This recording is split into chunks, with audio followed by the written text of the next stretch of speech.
Okay, so welcome back to my next review video, which is Dead Space 2. Dead Space 2 was one of the most critically acclaimed survival horrors back in 2008 when Dead Space first came out. Though I didn't like it at the time, Dead Space 2 came out and gave me something really to like, and that's what I like in games.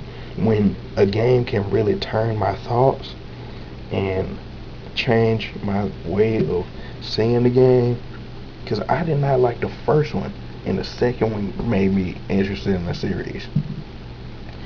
That means that's a powerful game, and that's what I like in games. But side effect, let's review. Now, Dead Space 2 opens up as Isaac Clarke talking to I'm not sure where he was, but he was talking to a guy, and the guy was asking about what's been happening, because they found him 3 years later floating in space, which was after Dead Space 1. And so he's talking about the Ishimura and how all this, they found a marker, and so he said that Isaac was having, I think, dreams about his dead girlfriend, and so he's been haunted by his dead girlfriend. So when the game actually opens up, where you can actually do the gameplay, you find this guy who finds Isaac, named, I don't know, but that's the good part about it, because they have all these characters in here who's not gonna last long, so they're key to the gameplay. So, and I'm kidding, of course. No, it's not. So when you open up, they show a quick scene of how necromorphs are made. He stabs them. Now, this is probably not all graphics. Well, yeah, it is. But the infector stabs the guy, and it stabs him in the head because he's already dead. All infectors do,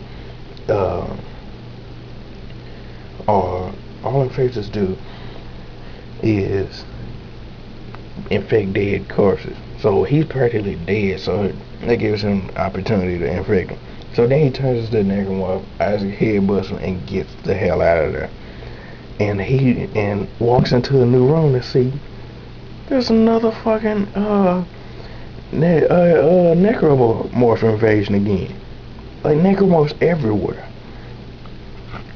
So you have to run away, and the guy you were talking to, you run into him, and he cuts the straitjacket off because he's crazy too. And he kills himself because he's killed all the patients but you. Oh, Isaac, aren't you so lucky? So then you had to get it around the ship, which is the Sprawl. Which, oh, by the way, that's where Dead Space Extraction was. After Dead Space Extraction, they said they were going to the Sprawl. So key thing going on there. So you find your first gun, which is of course the plasma cutter. Why do they have a plasma cutter up there? That in medical equipment, I don't know, but I'm sure they had a reason. So how do you get your plasma cutter? You have to get out of there, fight your way out of there. And that's when Dana said, that's when you encounter this. You see this big ship, and then you encounter this big ass monster. And so after fighting the monster, then Dana comes, which is the woman who tries to help you per se. And she says that you're suffering from dementia and it will kill you. You've been there for 3 years. He can't remember anything because they implanted whatever codes store in their minds to keep them from remembering it. But let's go away from the story but actually not. The story of Dead Space 2 is that Isaac is haunted by his dead girlfriend because he found out she was dead at the end of Dead Space 1, like the very end, but he kept seeing her. So which says, Isaac, you're fucking crazy. But the thing about this game that a lot of people don't like is the love story type story thing going on. The love story thing, I'm not big on love stories, but I enjoyed it. I can say I enjoyed it. How he was fighting to, I guess, get rid of Nicole, but then after a while, he figures out he still loves her. He can't get rid of her. So, so I felt that the story did. At least they had a story that continued itself and it stayed true to what it was about. For Mr.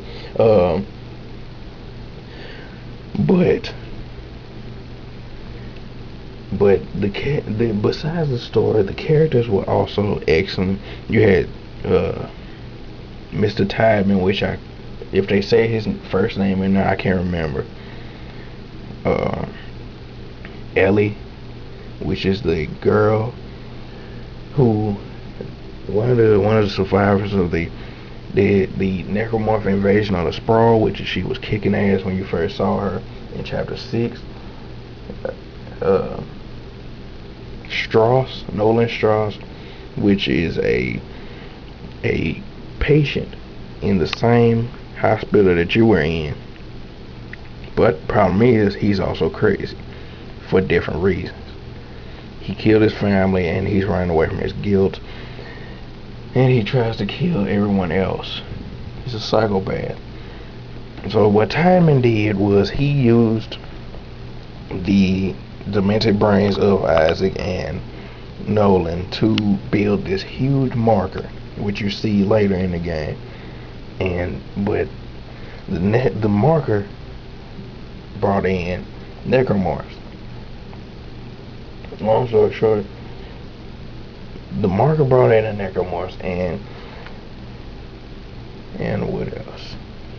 And the convergence event, which is basically the convergence event, is all these bodies, because it's set when a lot of bodies surround the marker, as far as I know. If you know more about it, please tell me. But and this convergence event took place after Isaac let in all the bodies, because you cut off the power in all these bodies, get all these necromorphs, and that's what they mean by bodies. Get in, and they surround the marker. So then that's when the convergence event actually starts. But overall, I love the story. I love the atmosphere, this eerie, dark atmosphere where you don't know what's coming when. I loved it. And the characters came in at the right time, because you know how some games characters don't come in at the right time, which means that they don't really fit in. But these characters do. They understand what your problem is. They try to help, and basically they're just survivors. You have to come together to survive. So at the end of the game, the Isaac here takes on the marker and his dead girlfriend, because she tricked him into thinking that she was gonna help him. But the creators had to be absorbed, which is her quote from the end of the game. And what that meant was that all the creators of the marker had to be absorbed, because I guess they knew how to destroy it, So to stop them from destroying it, the creators had to be, or the makers had to be destroyed or absorbed. So after fighting off the Nicole and the marker, you fly on out of there, and Ellie get out off the sprawl, head into the next place in Dead Space 3. I enjoyed the game. The story, the characters, the atmosphere, everything about this game was excellent. Now let's go talk about one key element in a lot of games lately: multiplayer. The multiplayer is basically straightforward: kill or be killed. You play soldiers or necromorphs. Actually, the way it goes is if you start it right, then you play soldiers and then necromorphs. Okay. So, what's the soldier's job? They have approximately about 5 objectives to do. They have to do all 5 of these objectives. But what are the necromorphs? Problem with what's the necromorphs have to do? All they have to do is stop one objective of the soldiers, and it's over. If they stop the objective in one of the objectives in the given time limit, it's over. The match is done, and you have to switch probably from necromorphs to soldiers, depending on who's who.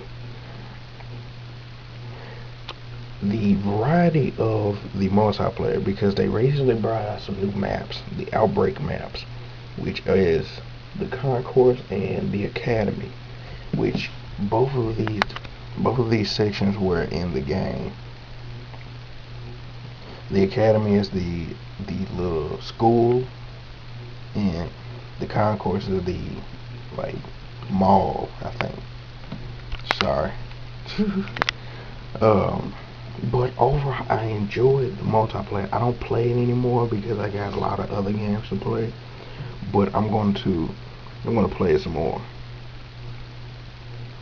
and in a timely manner. Do that while I can still do some other things. But I enjoyed the multiplayer and the game itself. I think Visceral Games and EA really know how to make a game, because what happened in this game, it was fluent, it was just full of, what do I want to say, it just has everything you want in a fluent game, which most games don't have that. One thing I want to talk about before I give my score: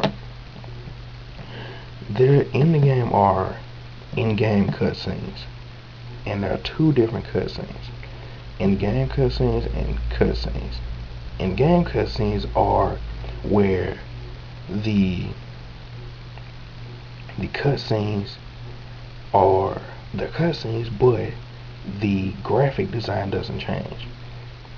Cutscenes, which is the second one, the graphic design changes. There could be possibly better graphics on the cutscenes and shitty graphics on the main game. But this game did in-game cutscenes. That means from when the cutscene starts to the cutscene ends, there's no graphic change, and it bridges the gameplay to the other. And that's one thing that I really liked in this game. I love in-game cutscenes. It's a little breather, but at the same time, I never liked when the cutscenes change graphic styles, or have better graphics than the main game.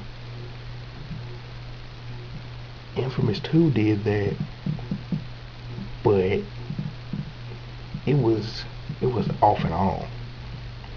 If you're gonna, the way I see it is, if you're gonna make cutscenes, make them look like the game.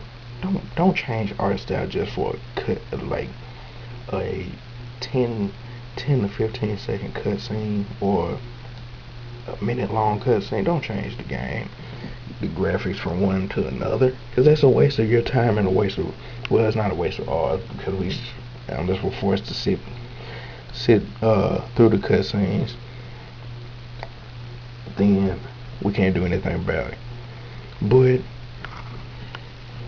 I'm gonna just quit there. That's one thing. That's another thing that I was interested in the game. And with that being said, the multiplayer was great. The story was great. The characters were great. The atmosphere really worked, and it was incredible. It was the new space station. And the in-game cutscenes were one of the things that tied me over, because that's one of the things that I really like. So with that being said, Dead Space 2, 10. My first 10. Yeah. See you guys later.